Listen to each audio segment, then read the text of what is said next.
The USFL Gambling Podcast Week 9 reaction show on the Sports Gambling Podcast Network is brought to you by Edge Boost. Yes, Edge Boost enables you to double your bet with no interest. Go to sportsgamblingpodcast.com/edge to get started today. We're also brought to you by Bird Dog Shorts. Yes, the world's greatest shorts are hooking you up with a free Yeti style tumbler when you order over at birddogs.com/pool. Once again, that is birddogs.com/pool. And remember, folks, as always, to let it ride. Hey, this is Bill Romanowski. You're listening to SGPN. Let it ride. Football is a unique American experience. A game described by one turn-of-the-century critic as crude and barbaric, with little chance of survival. But survive it did. I don't give a damn who you are. It's America, Jack. You know how to play British high-dose football? I don't get it. Being played in the United States Football League. Oh my God, the quarterback is toast. We sometimes forget that football, being the consummate team sport, is a great deal more successful when you do play as a unit and don't rely on individual talent. Frankly, I'm impressed with the USFL. America, this league is good for America, and football is a sport that is made for television. That is football. I'm like, spring football is going to work in America. You play to win the game. And now it is time for our USFL report. Boom, and we are back on the USFL Gambling Podcast. What a crazy week 9 we had. Once again, all 4 USFL games having playoff implications. And some teams clinched, some did not. We're going to talk all about it, but perhaps you're wondering just who the hell you're listening to. Well, my name is Colby Swinging Database Dan, aka Pick Dundee. That's not a pick. This is a pick. He was raised in the land down under, where a man thinks on his feet, speaks with his fists, and lives by his wits. When Dundee happened, he was a superstar. I smoke and I drink, and I don't have stress, and I'm healthy. And you're nothing but a chameleon, lemon-headed, coward, tailless pussy. And I'm after you, buddy. You're going to pay for it. Good night. Oh, yes. Look, all together, as we lose connection with the co-host, 7-1. 7-1. Remember, we switched to the New Jersey Generals when we found out Loletta Cheese was cut.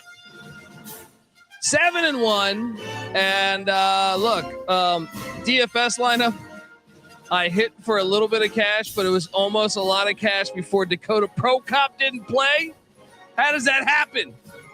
Well, it's because DeAndre Johnson played, and there's life in the New Jersey Generals. We're going to talk all about it.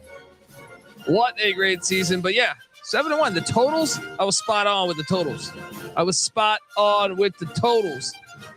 Just one loss on the picks if you followed our Twitter page, because we all jumped on the Generals once we knew Kyle Swift Loletta Cheese was released from the Generals. And yeah.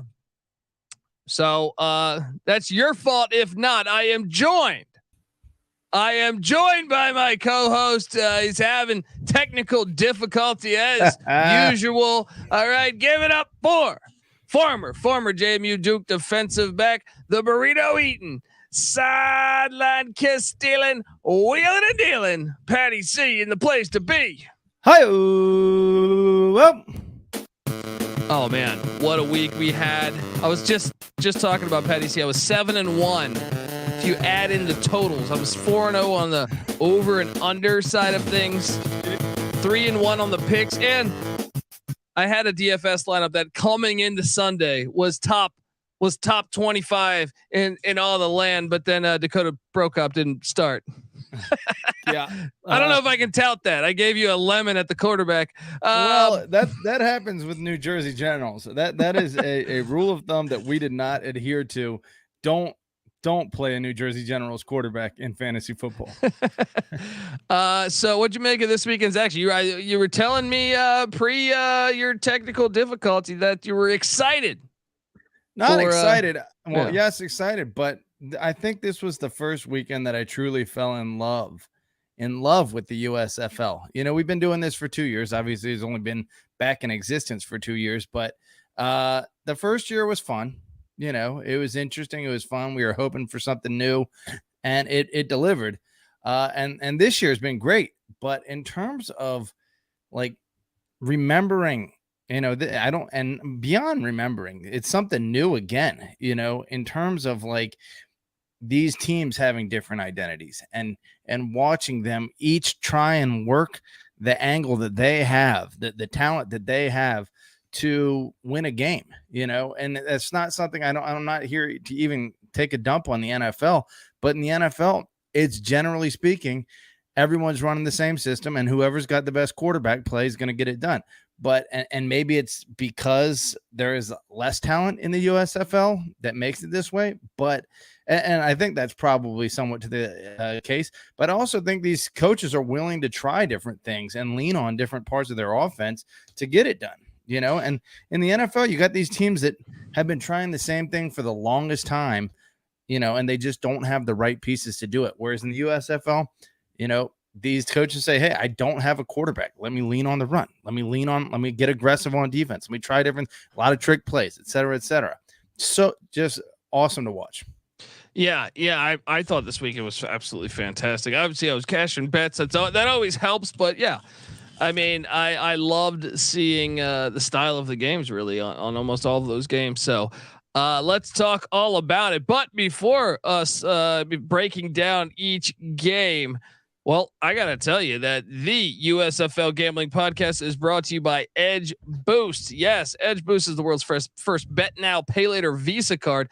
Edge currently offers up to $2,500 in betting advances, which can be an extremely valuable tool. I mean, imagine what you could do with an increased bankroll. You can get down on some of your favorite futures without tying up your bankroll for a month, double down on a favorite bet you like, or perhaps even middle or hedge something, which is absolutely disgusting for you to even mention that.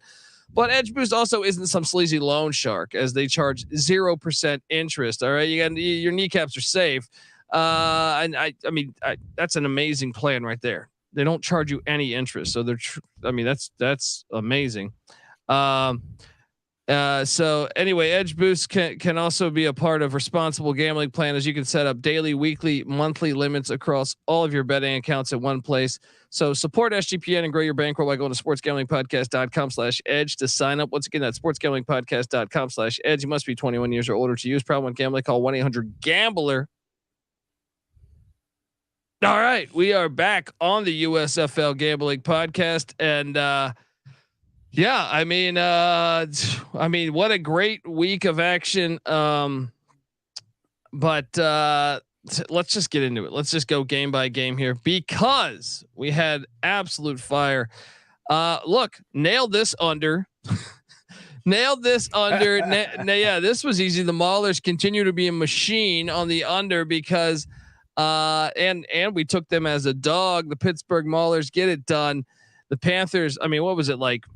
I feel like 4 or 5 turnovers for the Panthers, as they never really got it going.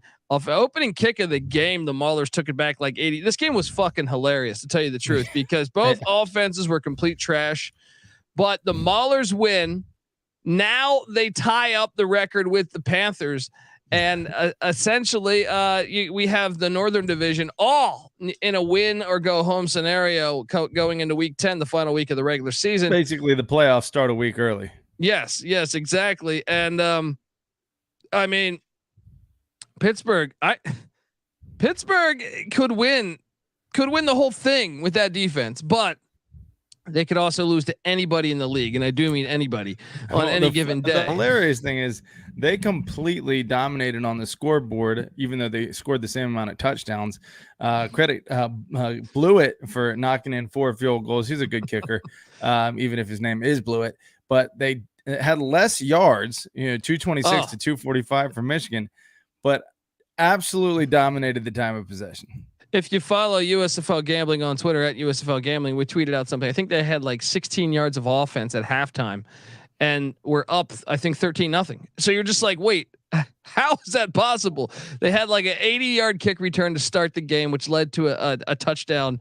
The 2 plays later, and then all of everything else came off of turnovers. So absolutely hilarious that that this team won the game, but was able to get up double digits with just 13 yards or 16 yards or something of offense at halftime. But that defense, 4 picks by Josh Luff. Gosh. 4 picks, and I mean, look, they didn't have Reggie Corbin, so they couldn't run the ball. And I just felt like the Maulers were creating sacks, but also creating turnovers. I'd like to know the number of sacks. I'm drawing a blank on it right now. I was trying to find it, but the Maulers got after. Let me see if I can pull that up right now.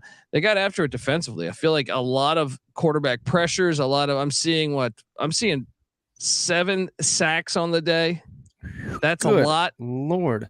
And there was a lot of other pressures. 4 picks. Yeah, there was a lot of pressures too. Where no, it was 5 sacks, 7 tackles for loss. And, okay. Still, I mean, they got after it, man. Every play, we're just watching that offensive line just get dominated by the Maulers defensively. Yeah. Patty C, what's the ceiling on the Maulers USFL chances? You can still get a nice juicy future over there.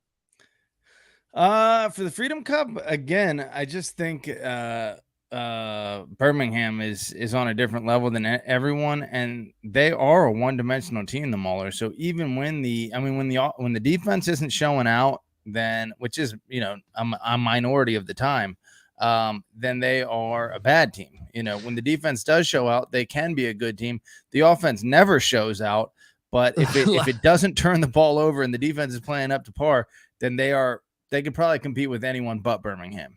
If the Maulers get in the playoffs and somehow win and play Birmingham, you go back and watch that Birmingham game. Birmingham got lucky to beat Pittsburgh. They had a kick return with like 2 minutes left.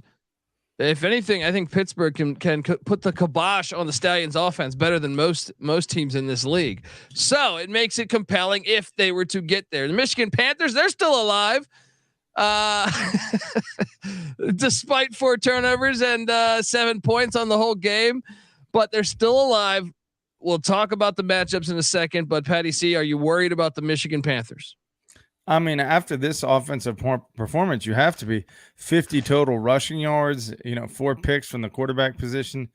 The offense was inept, but who are they playing next week? I didn't even bother to look that up. I'll show. Hold on. Let's wait. I'm going to talk about those matchups in a second, but they're taking on another Northern team. I'll let you know there, but sure. You have to be worried about them. You have to be worried, but in a 1-game setting, they're capable of beating any of those teams. So I think you say, forget about last week and let's move forward. Amen. Let's move forward as a podcast because the Breakers, they finally. I told you this Showboats team is, and look, it took 6 weeks for me, and maybe the Showboats bounce back and make the playoffs, but I felt very good about my handicapping of the Breakers, and I, had the Breakers power rated number 2 in the league last week, right? Yeah. You were proven right, and I like that Twitter is gassing you up, and you were right. You were right. 31-3, buddy. Yeah, they are a better offense for sure, without a doubt, than Memphis. I mean, Cole Kelley's an absolute lawn chair. One of the greatest lawn chair plays we've ever seen.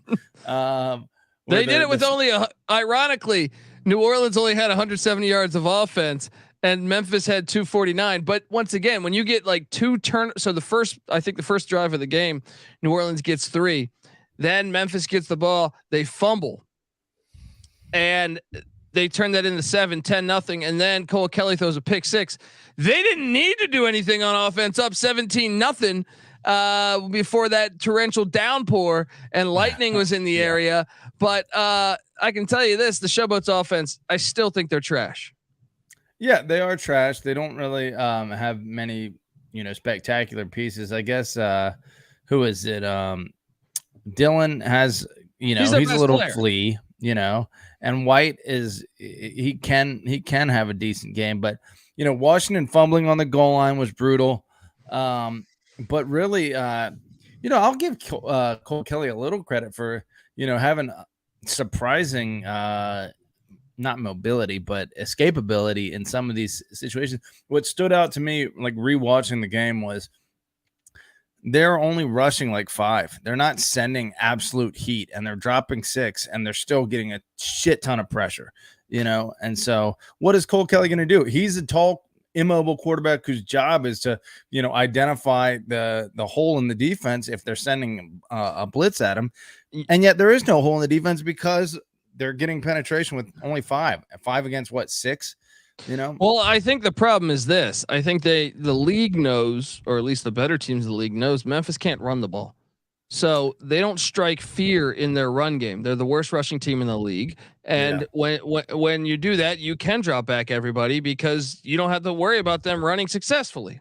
Yeah, so you can just pin your ears back and get upfield on the rushes, and then drop the rest of your guys. And then you can collapse their collapse and get an arm tackle and get a 2 or 3 yard gain from these little fleas that they have running the ball that can't break a tackle and make you pay for, playing pass first. So, it is what it is. But with all that said, they can still make the playoffs. They just got to take care of business and maybe get some fortunate bounces. Before we talk about the rest of that game, I want to tell you that the USFL Gambling Podcast is brought to you by Bird Dogs. Yes, Bird Dogs make you look good, and that's half.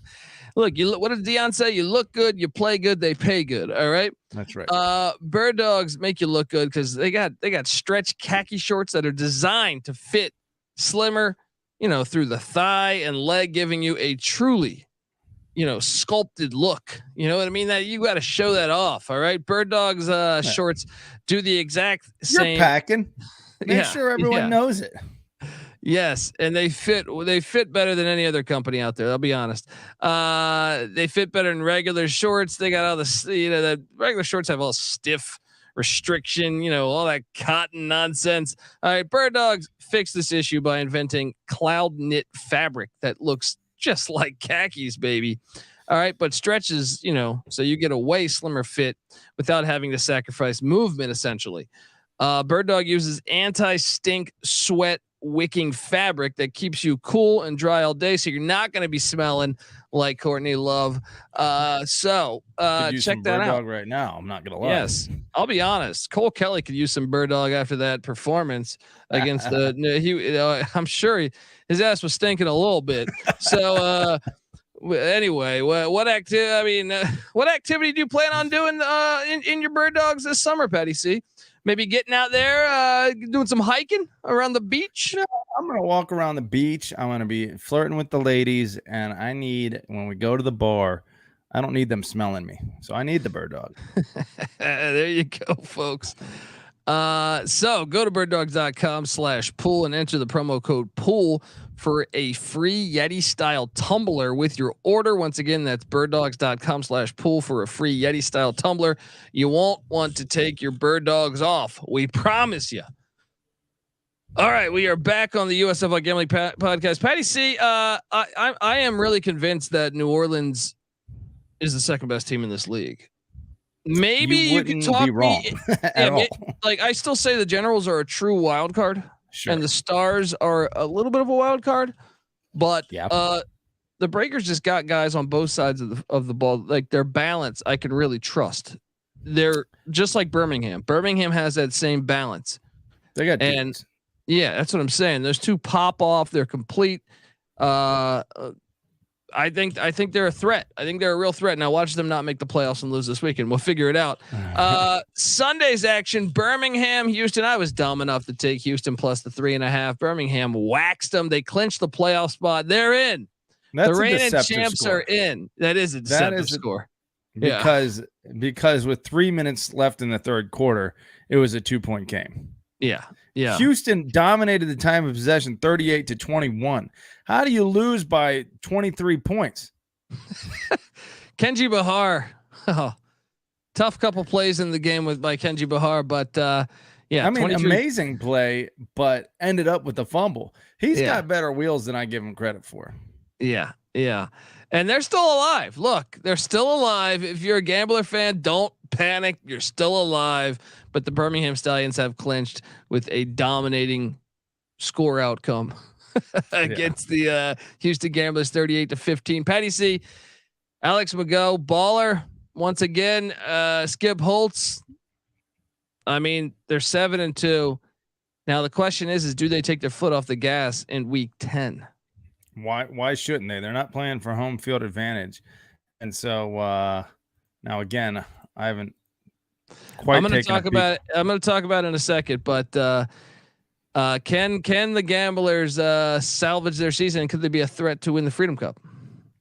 Yeah. What if the situation that has to play out is they need to win and they need a little help, right? Yeah. So yeah, absolutely. They're very capable. I think they're better than the team they're going to be playing. So I expect to win this week.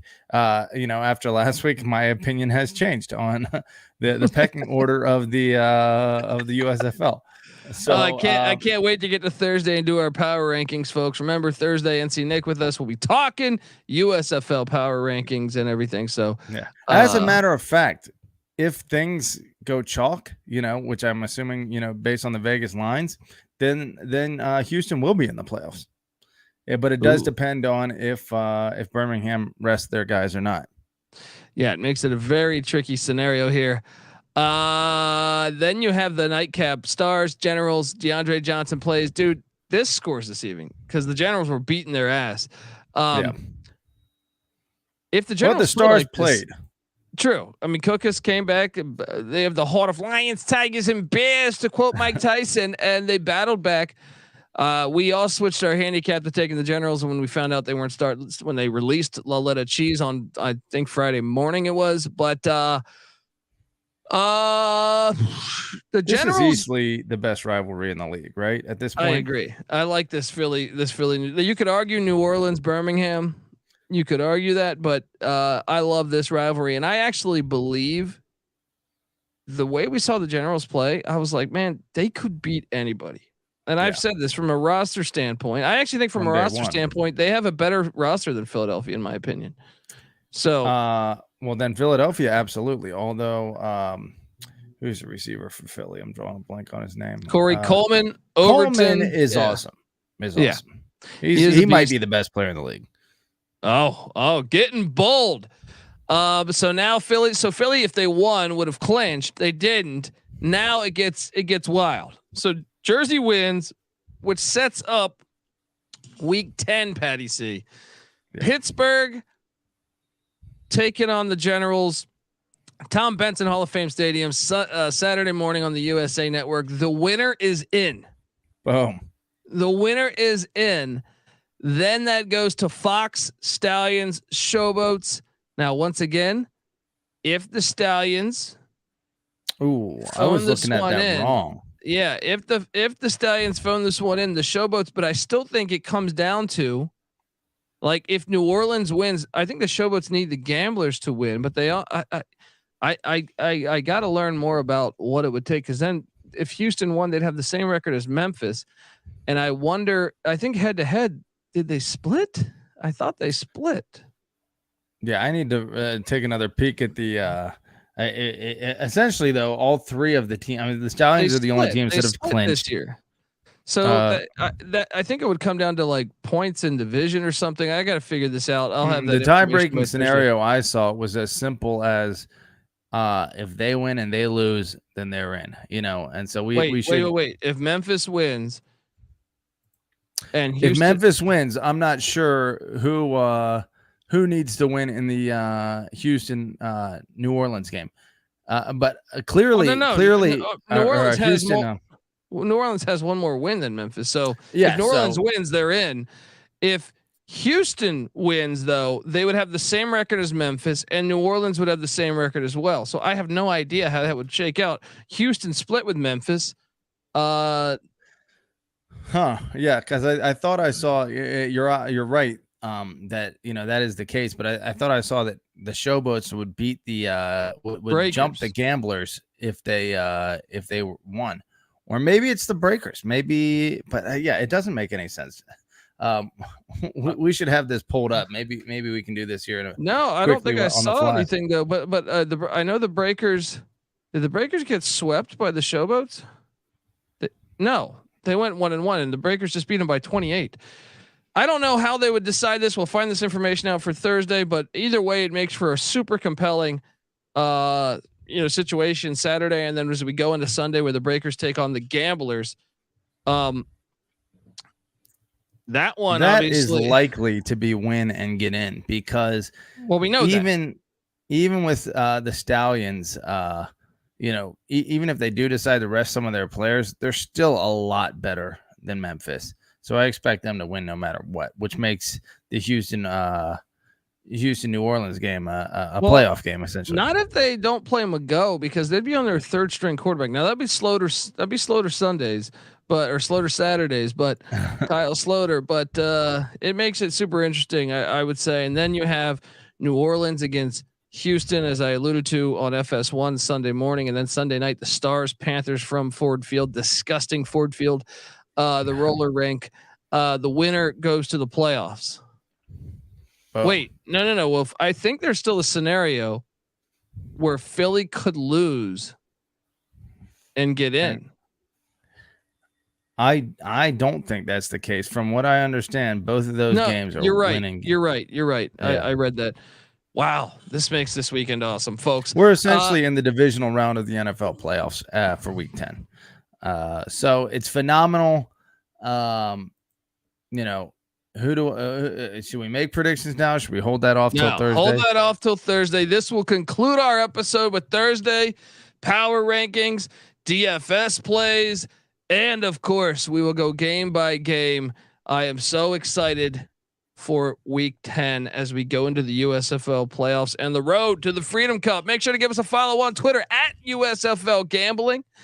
Also, make sure you follow Patty C on Twitter, Patty C831, myself on Twitter at the Colby D. And remember, we're also on YouTube, so subscribe over there, youtube.com. Type in USFL Gambling Podcast, and you will get us. Also, get the SGPN app.